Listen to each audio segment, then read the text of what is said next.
சிங்கமானது யானையை தாக்க சுற்றி வரும்போது சிங்கத்தின் கண்களிலிருந்து வரும் வசிய சக்தியால் யானை கால் தள்ளாடி பலம் குன்றி போகும். இது அதிசயமாக இருக்கப்பா.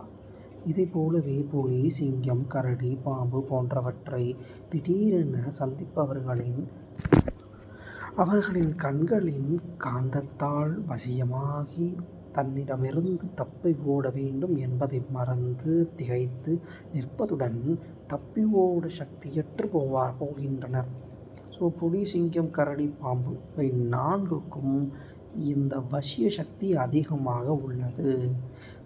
பூனையை காணும் சுண்டெலி வசியத்தால் கட்டுப்படும் திகைத்து படுத்துவிடும். அப்போ பூனைக்கும் இந்த வசக்தி உண்டு. இவ்வாறு உணவுக்காக மட்டுமன்றி இணை சேர்க்கையிலும் வசியம் நன்கு வேலை செய்ததை காணலாம்.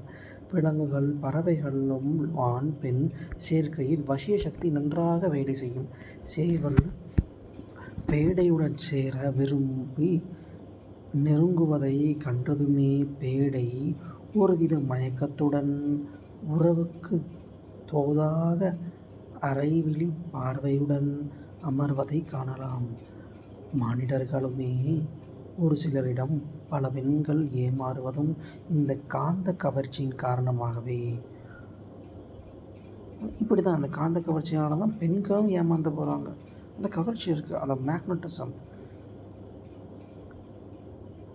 அயோக்கியன் என தெரிந்தும் பல பெண்கள் தங்களை இழந்து வாழ்க்கையை தொலைத்து இந்த வசிய காந்த சக்தியே காரணமாகும். அவன் வசிய சக்தியால் பெண்கள் மயங்குகிறார்கள்.